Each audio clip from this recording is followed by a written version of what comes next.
کہ نفس مال یہ کوئی عیب کی بات نہیں، ہاں مال کا فتنہ یہ خطرناک ہے۔ مال جب آزمائش بن کے آپ کے ہاتھ میں آ جائے، اب یہ مال خطرناک ہے آپ کے لیے کہ اس مال کی وجہ سے آپ آزمائش پہ پڑ گئے، اس مال کی وجہ سے آپ نے ظلم و ستم اٹھایا، اس مال کی وجہ سے آپ شداد بن کے خدائی کا دعویٰ کرنے لگے۔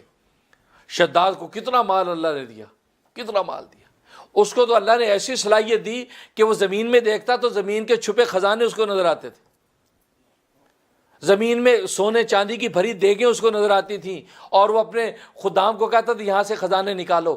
اس نے جو جنت بنائی ویسے نہیں بنائی، اللہ نے اس کے لیے مال کھول دیا، مال کھول دیا۔ چھوٹا سا بچہ تھا اور بچوں کے ساتھ کھیل رہا تھا، ایک قافلہ گزرا۔ اب جیسے قافلے والوں کی چیزیں گر جاتی ہیں تو کسی کا کوئی چیز سرما گرا، یہ بھی بچے اس نے اٹھا لیا سرما۔ اب وہ قافلے کے پیچھے بھی ایک شخص آیا کرتا ہے جو گری ہوئی چیزوں کو اکٹھا کرتا ہوا آتا ہے۔ اب اسے دیکھ لیا کہ کوئی چیز گری، سے اٹھائی، اس نے کہا دو مجھے بندہ اس کے پیچھے لگا، اسے جلدی سے اس کے نکال کے سرما آنکھ پہ لگایا۔ جیسے آنکھ پہ لگایا تو اسے زمین پہ دیکھا تو زمین کے چھپے خزانے اس کو نظر آنے لگے، خزانے نظر آنے لگے۔ اب یہ بڑا ذہین تھا، اس نے سوچا کہ اگر میں بتاؤں کہ اس میں خزانے نظر آ رہے ہیں تو یہ تو مجھ سے چھین لے گا یہ سرمے دانی۔ اس نے فوراً آنکھیں ملنا شروع کر دی اور چیخنا شروع کر دیا، او میں اندھا ہو گیا، میں اندھا ہو گیا، یہ کیا لگا دیا تم نے، کیا شور مچا دیا۔ اب جب شور مچایا تو وہ قافلے والے نے سوچا یہ نہ کہ بستی والے آ کے میری گردن کاٹ دیں، وہ وہاں سے دم دبا کے بھاگا، اس نے اس کو محفوظ رکھ لیا۔ وہ جب بھی سرما لگاتا زمین پہ دیکھتا زمین کے خزانے نظر آتے اور وہاں سے خزانے نکلواتا۔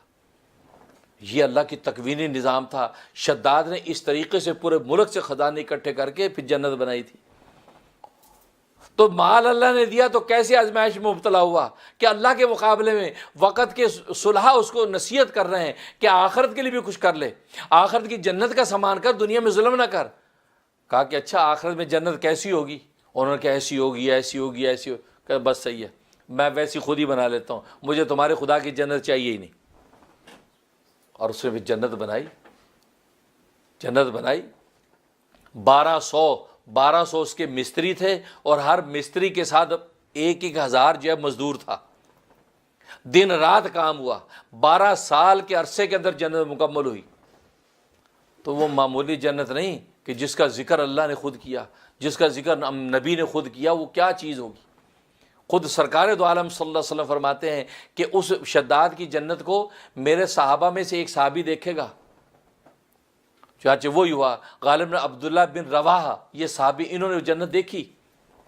عراق کے قریب ان کا اونٹ چھوٹ گیا، اس اونٹ کو تلاش کرنے کے دوڑے تو عراق کے قریب وہ جنت ہے۔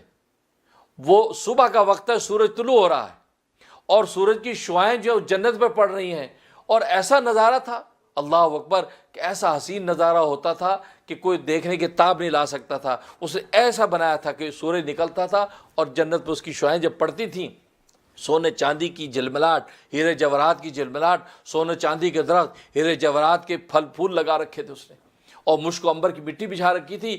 اب وہ جو نظارہ صحابی نے دیکھا ہے وہ تاب نہیں لا سکے، بے ہوش ہو گئے۔ صحابی کتنے قوی القلب ہوں گے، وہ تاب نہیں لا سکے جنت کے حسن کا، بے ہوش ہو گئے۔ جب ہوش آیا تو کوئی جنت ونت نہیں تھی، اللہ نے اوجھل کر دیا۔ انہوں نے سیدنا امیر معاویہ رضی اللہ تعالیٰ عنہ کو آ کے بتایا، ملک شام میں پہنچے اور کہا کہ میں نے ایسے دیکھا۔ انہوں نے علماء کو جمع کیا تو علماء نے کہا ہاں، سرکار دو عالم صلی اللہ علیہ وسلم نے بشارت دی تھی کہ ایک صحابی ہوگا میرے صحابہ میں سے جو شداد کی جنت دیکھے گا۔ اللہ نے اس کو اوجھل کر دیا۔ تو کہنے کا مقصد دیکھو، مال جب دیا اللہ نے، فتنہ، اس مال کے فتنے میں شداد ایسا مبتلا ہوا کہ انا ربکم الاعلی، خدائی کا دعویٰ کر دیا اور کہا کہ تمہارے خدا کی جنت مجھے نہیں چاہیے، میں اپنی جنت خود بنا لیتا ہوں۔ پھر اللہ تبارک و تعالی نے بھی اس کے برے حال میں پکڑا کہ 12 سال کے بعد کتنے ارمان ہو گئے کہ جنت کو دیکھے۔ جب وہاں پہنچا ہے، جیسے ہی جنت میں قدم رکھنے لگا ہے تو ملک الموت کو اللہ تبارک و تعالی حکم دے دیا کہ اس کی روح قبض کر لے۔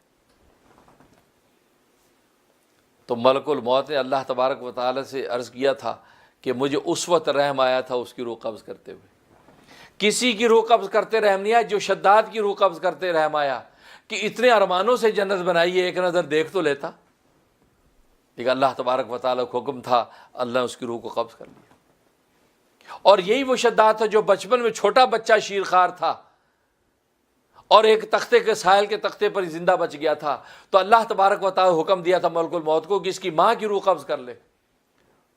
تو ملک الموت کہتا اس وقت مجھے اس بچے پر رحم آیا تھا کہ یہ معصوم بچہ کہاں جائے گا جس کی ماں کو روح قبض.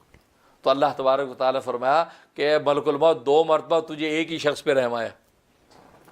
تو دیکھیے عرض میں کر رہا ہوں کہ مال کا فتنہ شداد کو کیسا مال دیا اور کیسا فتنے میں مبتلا ہوا کہ خدائی کا دعویٰ کر دیا. لیکن اگر مال کے فتنے میں انسان مبتلا نہ ہو، حضرت سلیمان علیہ الصلوۃ والسلام جیسی شان ہو کہ گھوڑے کے اوپر ابھی ایک قدم رکھ کے چڑھ ہی رہے ہیں، اس دوران میں پوری تورات اللہ کی تلاوت کر ڈالیں اور نگاہ جھکا کے خدا کے سامنے بیٹھیں، تو فرمایا کہ بھائی یہ لوگ ہیں جو مال کے مستحق ہیں، ان کو مال ملنا چاہیے، مال کے فتنے سے محفوظ ہے.